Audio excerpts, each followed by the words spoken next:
1 year into the Second World War, German Chancellor Adolf Hitler and the Nazi High Command sought to deplete, destroy and demoralize Britain with a series of devastating bombing raids, beginning with what the Luftwaffe called Unternahme Seeschlange, or Operation Sea Snake.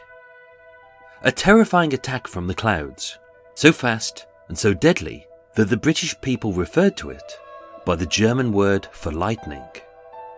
They called it the Blitz. Between the 7th of September 1940 and the 11th of May 1941, German bombers rained down over 41,000 tons of high explosives, incendiary devices and parachute mines onto Britain's industrial cities. Their terrifying tactics, designed to frighten the people into submission and bring Britain to its knees. But amidst the smoky bombed-out inferno of London's West End, with a blackout in force which plunged the soot-covered city into a perpetual darkness, as the petrified populace scoured the skies for German mass murderers who loomed above, a person of pure evil stalked the city streets. In the early hours of Monday the 9th of February 1942, Evelyn Hamilton, a shy and timid pharmacist who had celebrated her 41st birthday alone, was found strangled in an air raid shelter in Montague Place. Initially, the police thought that this was just a one-off attack, but little did they know that they had a serial sexual sadist and a spree killer in their midst, and his killings had only just begun. Over 5 days, 6 unrelated women across different parts of London's West End would be brutally attacked with escalating levels of sadism, torture and violence. But with his bloodlust unquenched, just 1 day later, he would go in search of his next victim. My name is Michael. I am your tour guide. This is Murder Mile, and I present to you part 2 of the full, true and untold story of the Blackout Ripper.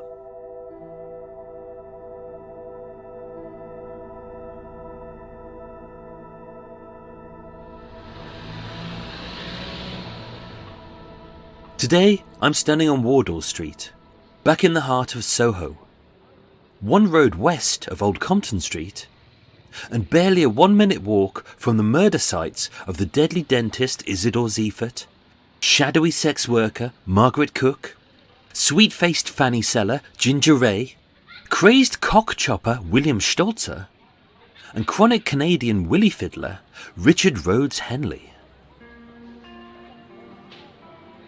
Sadly, this unsightly side of Wardour Street has been stripped of its soul and replaced by nosh shops for numpties, takeaways for twits, and wanky eateries for the anally retentive, which somehow survive by selling one type of food, whether ham, fish or hummus, by avoiding one type of food, whether meat, wheat or milk, by rebranding buffets as street foods, salads as main meals, sandwiches as some kind of luxury, and where cigar shops flog off 30 quid's worth of old rolled leaves to non-smokers who light up, lean back and aim to act cool, slick and aloof, but instead look green, sick and queasy.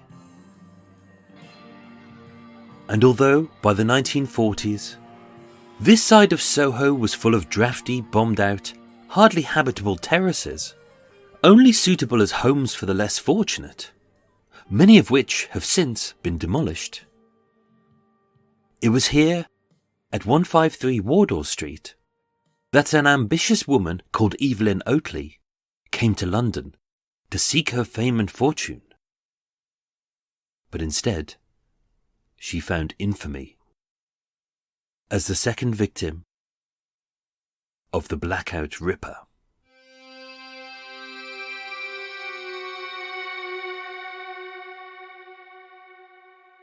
Born Evelyn Judd on the 5th of April 1907 in Earby in Lancashire, a small rural town hidden in the barren wilds of the former West Yorkshire Dales, its chief occupations being lead mining and farming.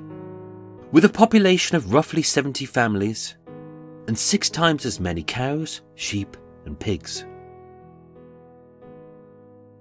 Raised by her beloved mother, Rosina, busy father and 1 brother, although her childhood was poor but pleasant. For young Evelyn, Earby was an industrial eyesore in a dull rural setting, where the air hung with soot and the strong stench of manure, a far cry from the bright lights of London's West End. Desperate to escape, to act, to sing, to dance, and to blossom into Shaftesbury Avenue's latest sensation, selling out theatres every night and surrounded by adoring fans, lackeys and lovers, Evelyn's hopes were dashed early, as with Earby not blessed with a single playhouse, drama school, and no theatre producers driving by, eager for a new blonde ingenue to headline his latest West End shows, and maybe later Broadway, and even Hollywood too. Evelyn left school aged 14, with no skills nor qualifications, and drifted into a series of dead-end jobs, trapped by isolation and circumstance.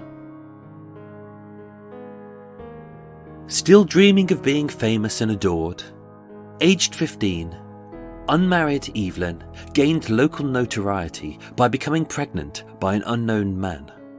A big scandal in the early 1920s. So unable to support the child, Evelyn's daughter was put up for adoption, later living her life somewhere in Canada.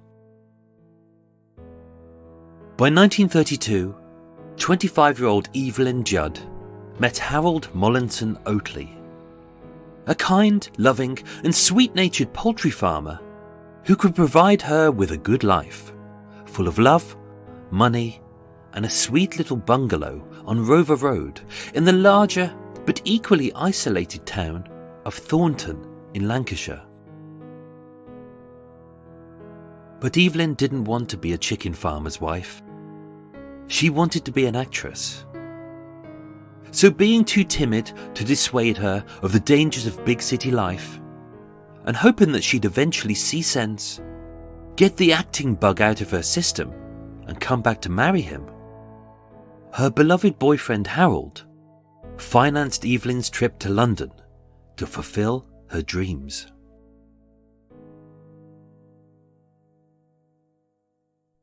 In late 1934, 27-year-old Evelyn Judd moved into a cheap and tiny lodging on Great Portland Street at the back of Oxford Circus.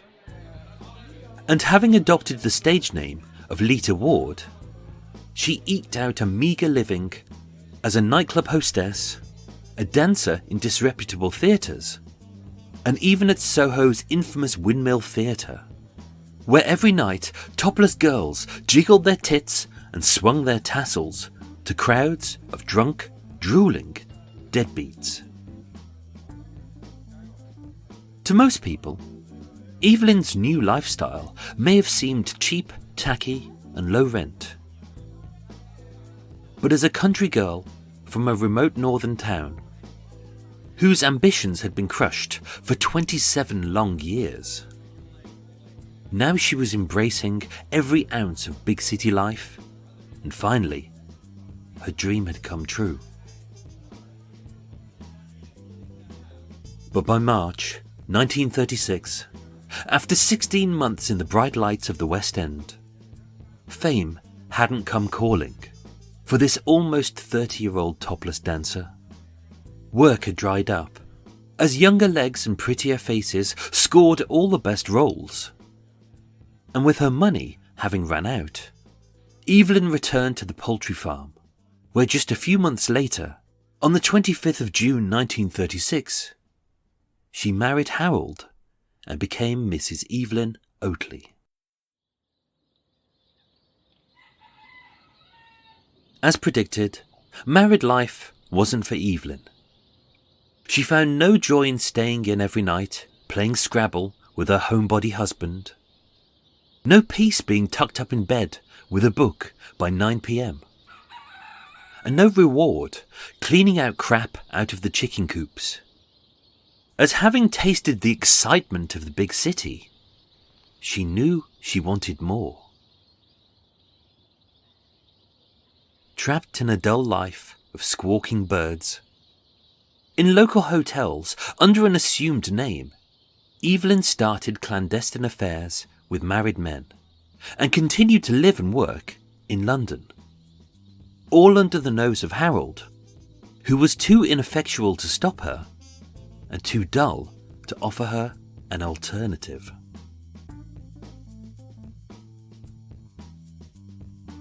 One year later, with money tight, tensions fraught, and his poultry farm having gone out of business, even though he'd been forced to move into his aunt's house in nearby Cleveleys in Lancashire. As desperate as Harold was to please his wayward wife, although they remained married and stayed in touch, Evelyn returned to London, knowing she would never be a big star, but loving the nightlife.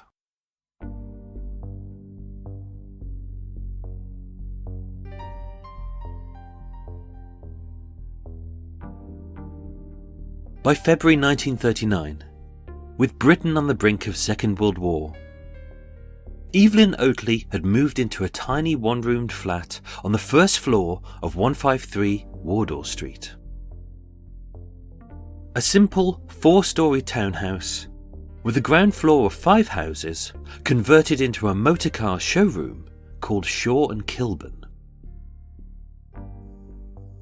And although she shared a kitchen and a bathroom with 5 other flats, and her small room was simply furnished with a double divan bed, a sofa, an armchair, a table, a washstand, a wireless radio, and a gas fire with a coin slot meter. Even though she kept some plates and cutlery in the wardrobe, mostly she'd eat out, spending her nights drinking, dancing, and attracting the attention of men. With her dancing roles having dried up, and the adulation and applause of audiences over, Evelyn wanted a gentleman admirer to sweep her off her feet. A man with money, who would lavish her with gifts, flowers, love, and trinkets. And having a lust for real men, who were tall and toned, with easy smiles, kind blue eyes, and neatly dressed in military uniforms. While still married, Evelyn had several boyfriends, all of whom Harold knew about, and none of whom looked like Harold. As World War II broke out, a blackout was enforced, and British and Canadian servicemen flooded the West End, with money to spend, drinks to be drunk, and girls to be chased. Evelyn should have had the pick of the crop. But too often, having had her heart broken by these heartless heroes, every time this would happen, Harold would always be there, as a shoulder to cry on, and to pick up the pieces. And as much as they remained close, with Harold travelling the 12-hour round trip from Lancashire to London every few weeks, he naively believed that his beloved wife worked as a nightclub hostess and a dancer in the West End theatres. But for the last 6 years, ever since they'd been married, Evelyn Oatley, known locally as Lita Ward, had earned herself a living as a Soho prostitute.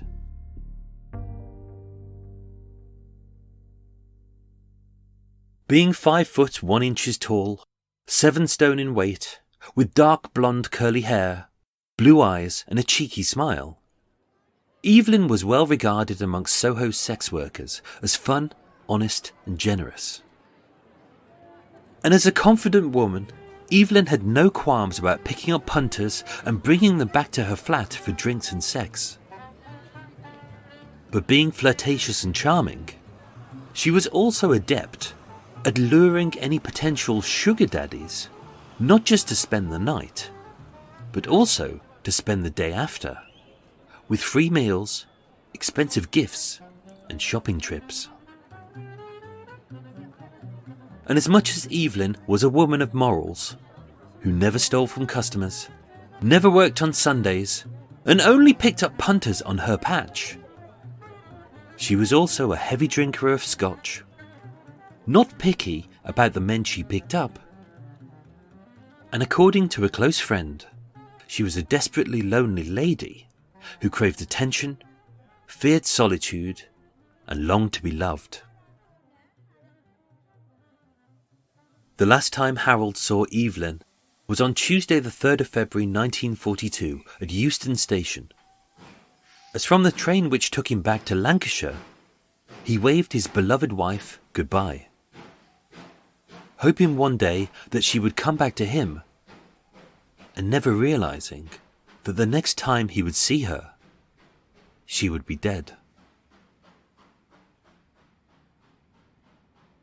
6 days later, on the morning of Monday the 9th of February 1942, in an air raid shelter on Montague Place, barely 1 mile from Wardour Street, the strangled and mutilated body of Evelyn Hamilton would be found. Police thought it was a one-off. But with his sadism still unsated, that evening, the Blackout Ripper would stalk the West End looking for his next victim. And her name was Evelyn Oatley.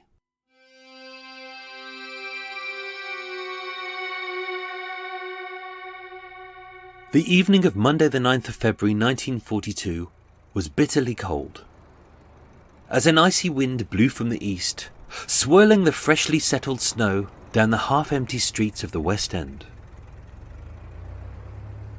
On her regular patch, a stretch of pavement from Lawley's fine-bone china shop on Regent Street to Piccadilly Circus, Evelyn paced back and forth to keep herself warm. The piping hot bowl of vegetable stew and a quick shot of scotch that she'd just polished off at the Leicester Arms pub, straining to keep out the cold. Dressed fashionably in a bright red jumper, a tweed two-piece jacket and skirt, black boots, a black leather handbag and a black woolen hat, her top decorated with 3 brooches, 1 yellow, 1 red and 1 in white metal. Her style was impossible to see, as with the night being so infernally cold, Evelyn had her knee-length black coat buttoned up to her neck. But with business being bad, boredom creeping in, amidst the miserable darkness of the blackout, as switched off for the full duration of the war were the famous Piccadilly Circus lights, Evelyn stood in the doorway of Lawley's, illuminated by the red-hot tip of her cigarette, which was taken from her stylish white metal cigarette case, etched with her initials LW, short for Lita Ward, a sole reminder of her lost acting ambition. And inside, a photo of her beloved mother, Rosina. Feeling cold and lonely, Evelyn wouldn't be choosy about who she picked up, as all money was good, and all she wanted was to head home, pop on the fire, and hop into bed. But soon, she would be cold for a very different reason. And what follows are the last known sightings of Evelyn Oatley.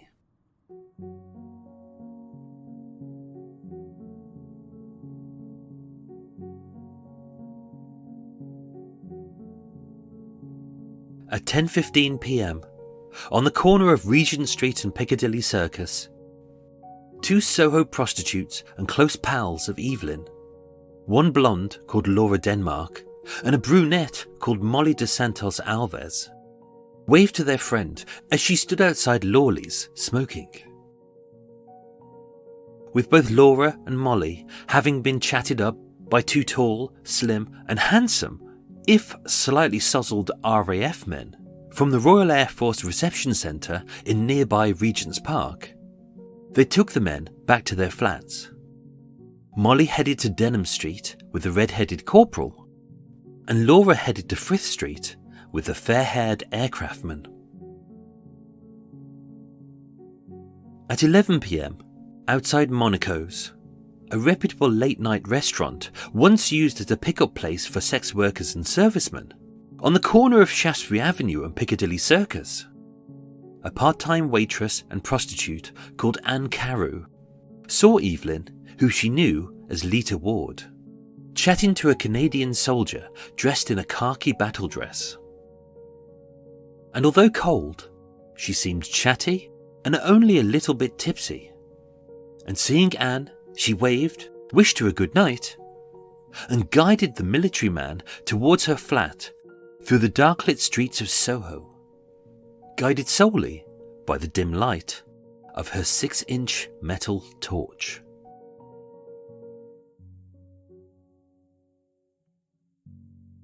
At a little after 11:20 p.m, Ivy Cecilia Poole, a funfair attendant and Evelyn's neighbour, who lived in the adjoining flat on the first floor of 153 Wardour Street, saw Evelyn escorting a man up the wooden staircase.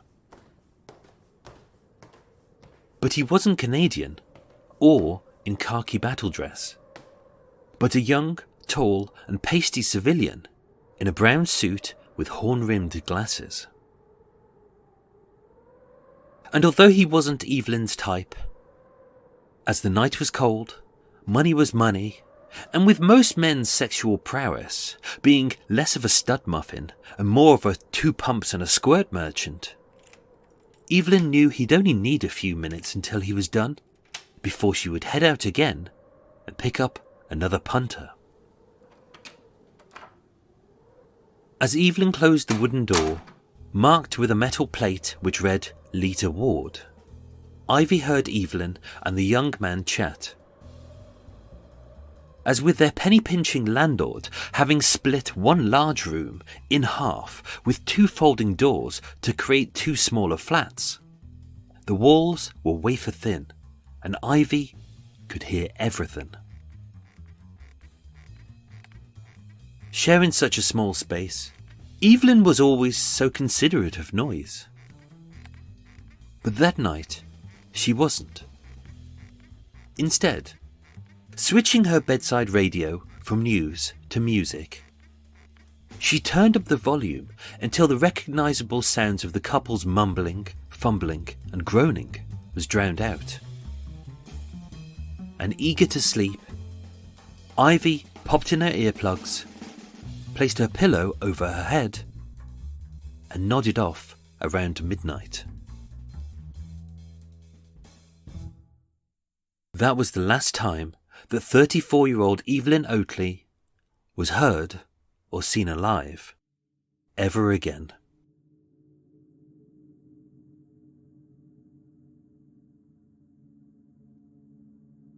The next morning, on Tuesday the 10th of February 1942 at 8:20 a.m, with her room all dark and silent, Ivy had slept so soundly over the last 8 hours that she barely heard the loud banging on her door.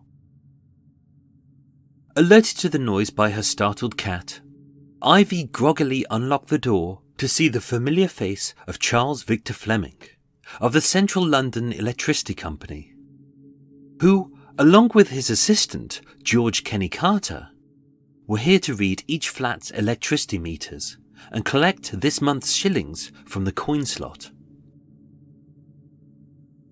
It was just an ordinary day for 3 ordinary people going about their ordinary lives.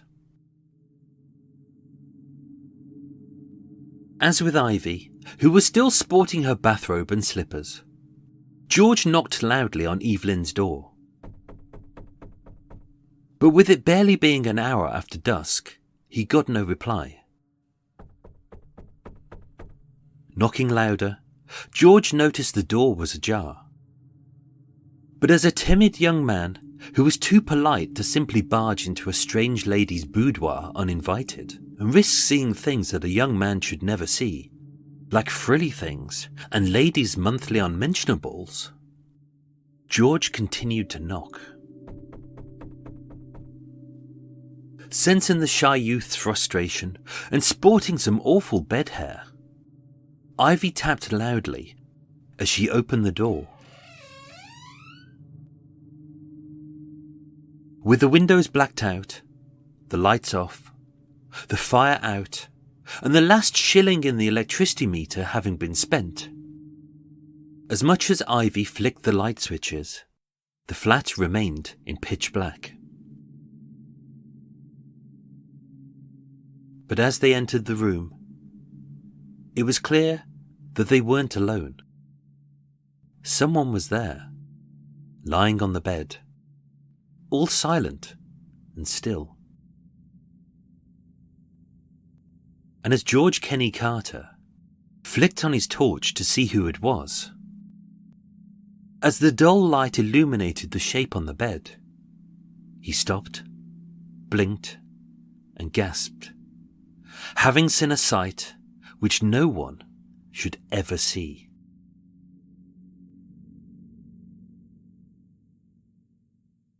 First on the scene at 8:35 a.m. was Inspector John Hennessy of West End Central Police Station, having spent the night at the police section house on Broadwick Street, just one street behind, who secured the scene to ensure that nothing was touched, and was swiftly followed by Detective Inspector Clarence Jeffrey and Divisional Surgeon Dr. Alexander Baldy at 8:50 a.m.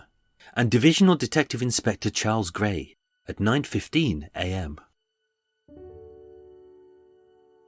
With no windows open, no fire on, and the female victim, a 5 1 inch, mid-30s blonde, in the early stages of rigor mortis, Dr. Baldy recorded that she had been dead for at least 4 hours. And although the name on the door read Lita Ward, she was quickly identified as Evelyn Oatley. What startled the police, beyond the sickening extent of her horrific injuries, was how tidy the room was. Nothing had been tipped over. Very little was broken, and there didn't seem to have been a struggle. In fact, almost everything seemed to have been just as Evelyn had left it just a few hours before. It was almost as if she had welcomed her attacker in, had known him, liked him, or simply felt comfortable with him. And yet this shocking and vicious attack had come out of the blue. On the mantelpiece, where she had always kept them, Evelyn had placed the keys to her flat. On the sofa were her clothes, neatly placed and ready to be reworn. A bright red jumper, a black hat, and a tweed two-piece jacket and skirt. On an armchair, she had placed her black boots, a slip, a brassiere, and a pair of black stockings by the fire. And in the right-hand side of her wardrobe, where she always put it, was her black knee-length coat, along with her black leather handbag. Oddly, the only damage in the whole room was the wardrobe's lock, which, although the key was still in it, had been violently broken off. Evelyn's handbag had been removed, and the contents strewn over the sofa. And whoever the attacker was, he'd ignored her bank books and ration coupons, and only stole 2 items. Roughly £30, which is £600 today, from her brown leather purse, and her white metal cigarette case, etched with her initials LW, and inside, a photo of her mother. Was this a robbery? Was this a burglary? Was this a rape? The police were perplexed. But whoever it was who'd attacked her had a deep-rooted hatred for either prostitutes, women, or Evelyn Oatley, as not only was her attack brutal and sickening, but her torture was prolonged and humiliating.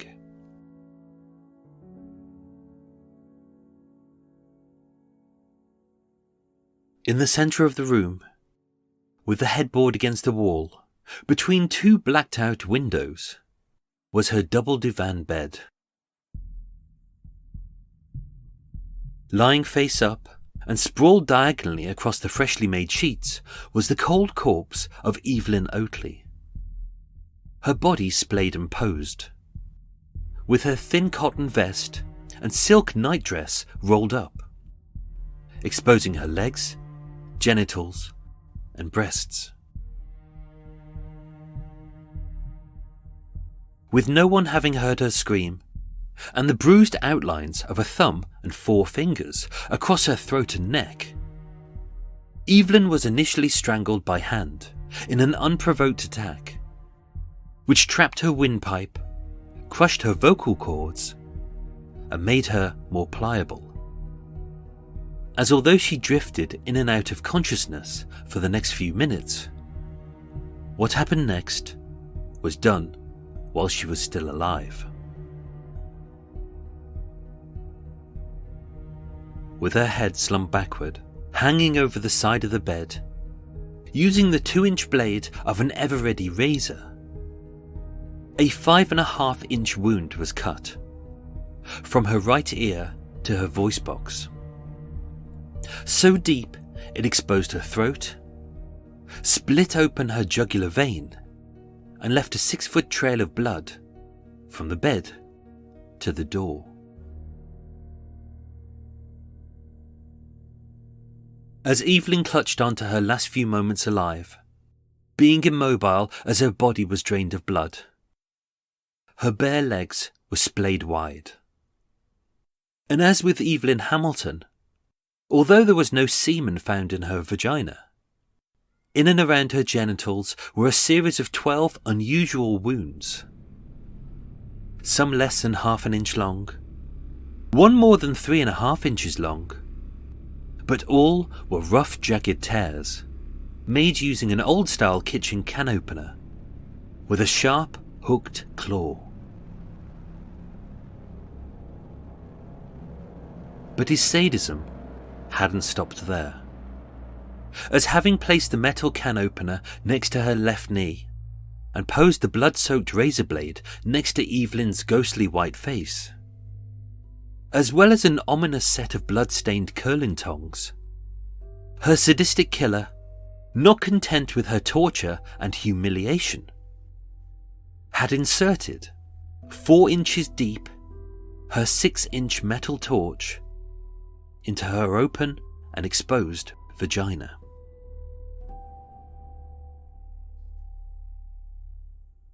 The autopsy of Evelyn Oatley was conducted that day by Sir Bernard Spilsbury, Home Office pathologist and father of forensic science, who just 24 hours earlier had examined the body of Evelyn Hamilton, and although there were differences between both attacks, their ages, hair colour, occupations, and the locations of their deaths, with one in public and the other at home, the similarities were striking.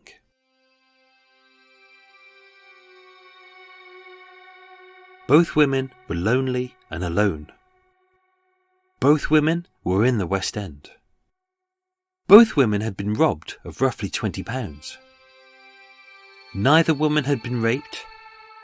Both had been posed. Both had been exposed. Both had unusual cuts to their genitals and non-specific internal injuries to their vaginas.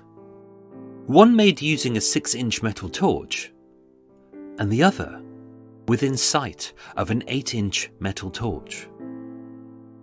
And although the police wouldn't know this yet, in each case, their murderer had taken a souvenir.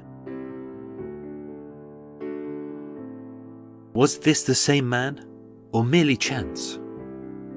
Was this a spree killer, or a strikingly similar attack?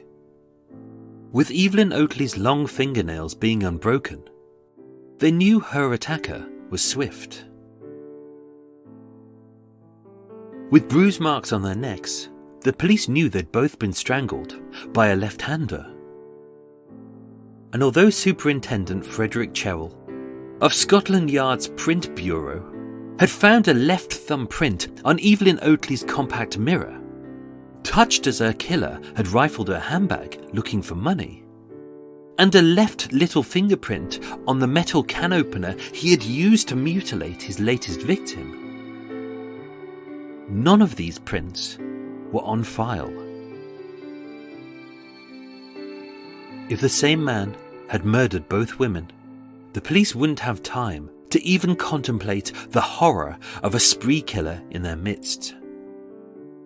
As with his violence escalating, his bloodlust pumping, and his sadism unsated, he was only 2 days into what would be a 5-day killing spree. And as darkness fell over London, once again, he headed into Soho to find the next victim of the Blackout Ripper.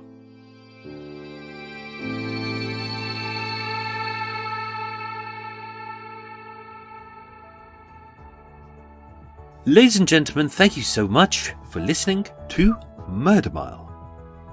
Don't forget to join us next week for the third part of the true story of the Blackout Ripper. This week's recommended podcast of the week is True Crime Enthusiast. Hosted by Paul, True Crime Enthusiast is a fantastic dive into the UK's most twisted, deranged and disturbing murderers. Presented with a disarmingly charming style, Paul lures you in with his jovial, friendly banter, only to bludgeon you over the head with truly disturbing and utterly baffling true crime tales from the lesser-known annals of UK true crime, all of which will make you gasp, grin, guffaw, and maybe even gag. Check out True Crime Enthusiast.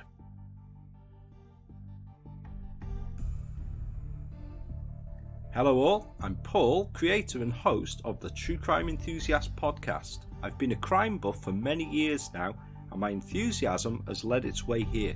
If you fancy each week delving into some obscure but in-depth and often disturbing true crime tales from the shores of the UK, plus you don't mind the northern accent and the down-to-earth manner, then why not come have a nosy? The show can be found on Apple Podcasts, Spotify and pretty much wherever you get your podcasts from. So it'd be great if you guys could come and have a look-see, and I hope you can subscribe today. I'd love you to join me, and I look forward to seeing you there too. See if you can become enthusiastic about the True Crime Enthusiast podcast.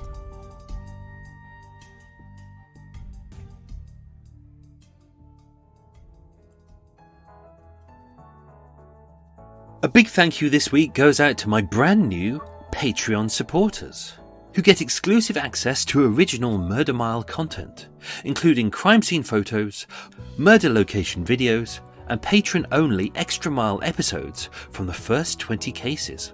Oh, what lucky people. These fabulous people are the amazing Hannah Mirza, who has been an absolute dream on social media, so thank you, Hannah. The wonderful Elizabeth Nazarili, who loves murder so much that she's willing to pay $3 a month to see more. Weirdo.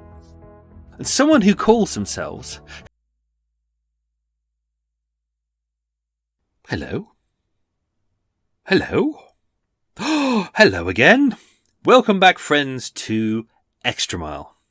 If you've never been here before, this is Extra Mile. This is a special part of Murder Mile that's hidden away at the end. Most people have probably switched off by this point. They probably don't want to listen to the outro or the kind of promos or the thank yous unless their name's on there and they want to go, oh, that's my name, that's exciting, which it is. Most people are switched off, but for those of you who've waited, you'll realise that there's a nice big chunk at the end. What we do here is we discuss, it's not really discuss, it's me talking, isn't it? If there were other people here, that would be a discussion. This is just me waffling, blah, blah, blah, blah, blah. What we do is I raise some of the issues that have been discussed in this episode and point you towards some interesting things that you might not have noticed, or things that I couldn't get into the case. And as you probably noticed, it's full of mistakes. It's full of me tripping over my words because it's all unscripted. There's no music. There's no sound effects. It's just me. And I only seem to breathe once every hour. Right. Second victim of the Blackout Ripper. I think hopefully by now you can see why I'm really interested in the Blackout Ripper case. It's one of those cases that's never been discussed. It only makes it into occasional books or TV series, but no one has really covered it properly, intensively. And that's what I'm trying to do here, is to give you as much information as possible. So this really is, it's going to be a 7-part series. And I'm loving it. I'm loving it already. Fascinating case. Really love looking into the life of Evelyn Oatley or Evelyn Judd. All those little details.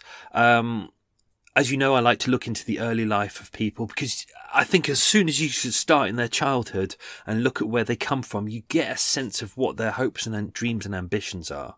And with Evelyn Oakley, you can clearly see that. You can clearly see she grew up in like the wilds of Lancashire. It's now it's really West Yorkshire.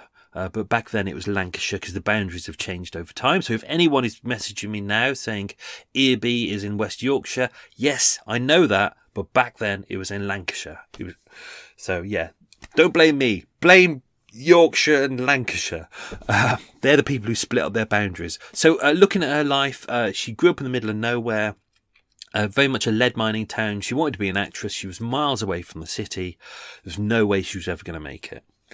Weirdly, I sympathise with her because I grew up in the country as well. Always wanted to work in film and television. Knew no one in television. Never thought it was going to happen. And I did the same. I came to London, worked really hard, managed to end up working for the BBC and working for film companies as well, by working my arse off. But I didn't end up a prostitute. Although sometimes I did feel like I was going that way. Very hard to pin down some of the details about Evelyn Oatley. But she really was fascinating. I tried to give you as much as possible in this episode. What I find fascinating is that she was a woman who was very desperate for love. But she didn't want Harold's love, her husband's love. It's almost as if she was kind of just using him for money and support. He was going to be like the emotional linchpin around her life where he would pick up the pieces. But she just didn't love him. So it's kind of, I feel sorry for both of them there because he was quite ineffectual, and she just didn't love him at all. What she wanted was fame. Interestingly, she wanted to be an actress, but she really didn't want to do the hard work. She just wanted to get the adoration, people signing, getting her autograph, that kind of thing, but she didn't want to put in the hard work. Something that's not in the episode, I did try to put it in, but I couldn't find a way of putting it in without throwing you off. Sometimes I have to keep details out, because otherwise it'll throw you off in an entirely wrong direction of trying to work out who the Blackout Ripper is. So one thing that we do know is that Evelyn had many boyfriends. A couple of months before she was murdered, she had a boyfriend called Graham.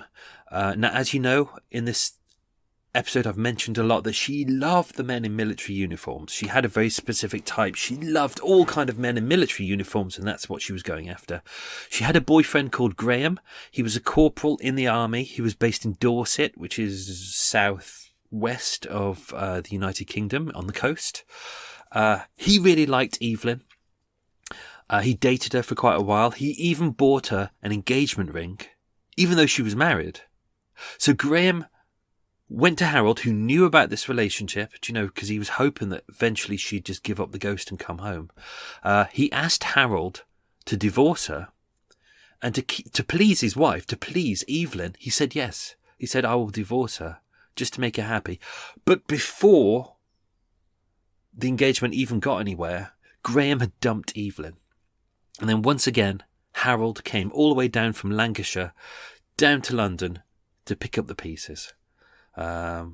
to soak up her tears and give her a shoulder to cry on. It's quite sad. Both their lives, quite sad, really. Just so you know, Graham had nothing to do with the murder. The police did investigate him. They tried to investigate. They couldn't investigate the men who come to visit Evelyn, because obviously being a prostitute, there's no names kept at all. It's all clandestine. So as much as police said, look, we need to get in touch with all of the men who slept with Evelyn that night, and they estimate there was between 7 and 10. So there's quite a few different people. They couldn't track any of them down, because if you're a man who uses a prostitute, which is illegal, are you really going to go to the police? No, of course not. So the police did look into Graham. He was back in Dorset at the time. He was on the army base, and there was loads of witnesses who proved that he was there. So he had nothing to do with the murder at all. He's not the Blackout Ripper. Trust me, I know who the Blackout Ripper is, which is why I'm playing this case very carefully. Now, you've probably noticed there's a lot of evidence cropping up. I mentioned a lot of different things, as with Evelyn Hamilton and Evelyn Oatley. Both cases, I'm mentioning a lot of evidence. It feels like a wealth of evidence, but a lot of things will come back later on. So what I don't want to do is be one of those programs, one of those shows where they go, oh, look, this is the evidence you need to look at. And there's a big sign saying, big evidence here. What I'm trying to do is give you everything, give you all of the facts so you can make up your own idea about what is going on. Do you know, there may be clues in here that even I haven't spotted, and I've been doing this for bloody ages. So I'm giving you evidence, but many of these pieces will come back again and again. So, and I don't want you to feel that it's too obvious. So, yeah, lots of information here. If you're wondering why the police didn't link those two cases together, firstly, they happened really fast. Literally as it was within 24 hours, both cases. Now, I know, even though they're within a mile of each other, and although there weren't other murders around that time, firstly, we've got a very ineffectual police force, because don't forget, any man who was, physically fit, most policemen would be sent overseas to fight in the war. So the police were under great pressure at that point. They had very few policemen. They were trying to keep control of big cities and really struggling really hard. Also, Evelyn Hamilton was murdered.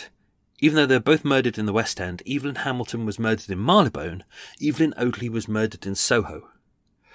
They're two different police divisions. Now, I'll be discussing this in the later episode, so you'll know about this before everyone else.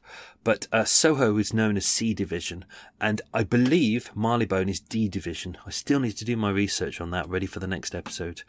And this is an era, obviously, 70, 80 years before the internet. So the only way that the police detectives would have shared information is by actually meeting and physically speaking, or if newspapers had got the information and had linked it somehow. So the only way that the police actually knew about this was through Dr. Alexander Baldy, who was the divisional surgeon, and Sir Bernard Spilsbury, the pathologist. It was only after the autopsy that they kind of came together and went, hang on, there's a real similarity here, where a lot of the police divisions started sharing information.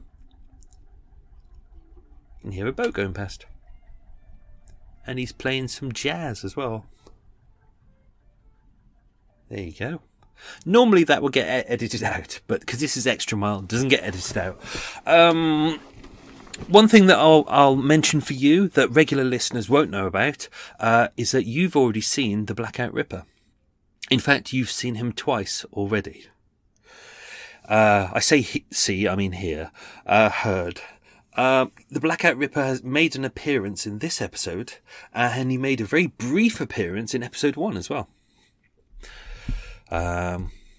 Message me if you want to. If you hear this, message me and tell me if you saw him and where you saw him, because he is there. So episode 3 is coming up next week. we'll be diving really deep into the facts of this case. So not only will we be looking into the murder of Margaret Lowe, who was the next victim, and it's a very similar case, but what I'm going to start doing with this is looking at what the police knew, what the pathologists knew, as these three cases started to merge together. Margaret Lowe as well was murdered in Fitzrovia, which again is a different police borough, division. What did the police know? What do we know about the murderer? What is he saying? What do we know about the attacker? Does he have patterns? We're going to start looking into things like that. So it'll be quite an interesting episode, this next one. So yeah, really looking forward to it. Obviously, I've no idea how to write it. Yeah, I'll get there. I'll work it out. Literally, I just get all my information together and I just start writing. And I just think, okay, how am I going to do this? And see what pours out. I tend to find it leads itself most of the time. So, this case also involved a lot of prostitutes. As with the Ginger Ray case, episodes 8 and 9, if you've listened to that one, you know that that case really opened my eyes to the life of prostitutes. I think when you see prostitutes represented on television, they tend to be drug-addled, drunk, abused, from rough backgrounds, or they've been trafficked, and that's all you ever hear about prostitutes. And yes, some prostitutes are drug addicts, and have been trafficked or abused, and that is their life.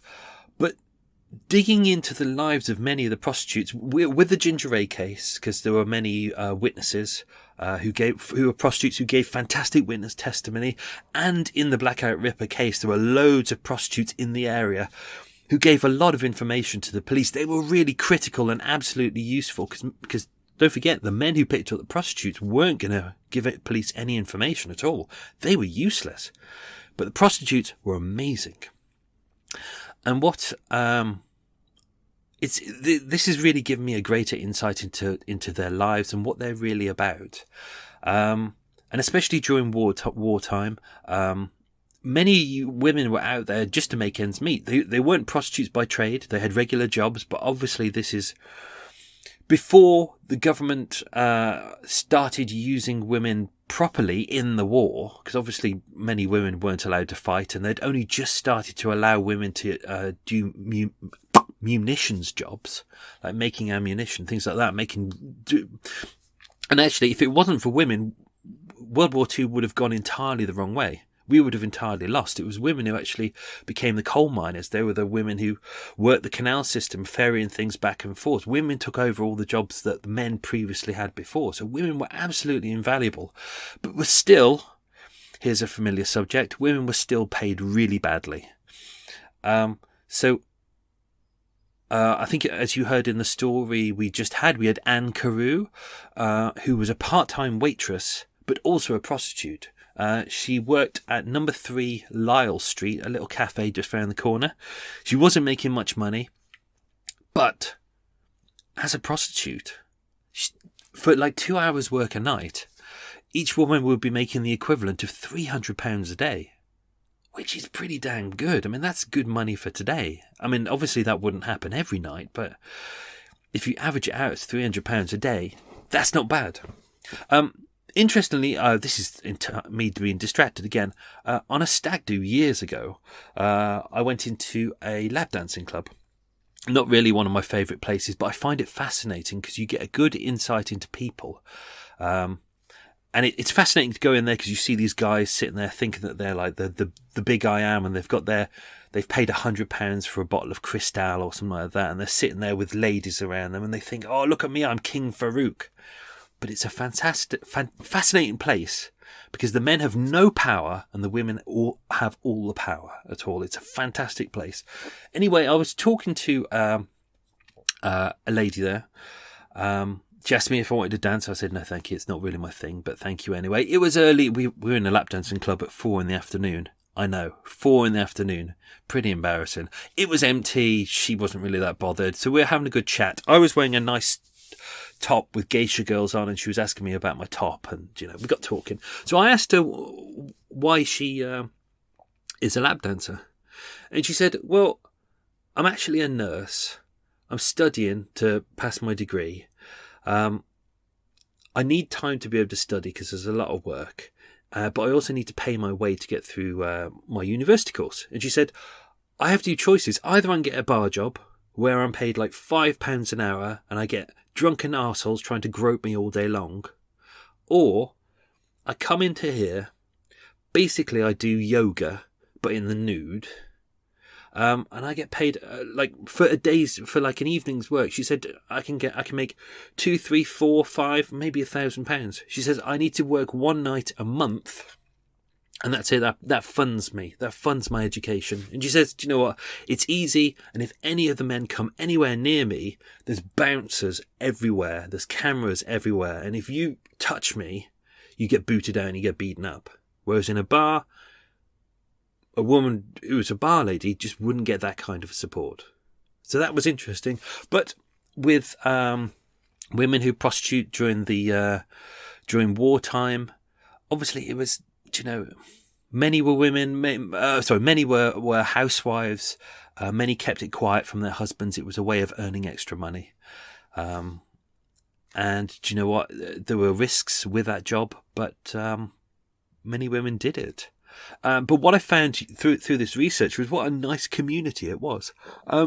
All the women, very supportive, very caring, really looked after each other.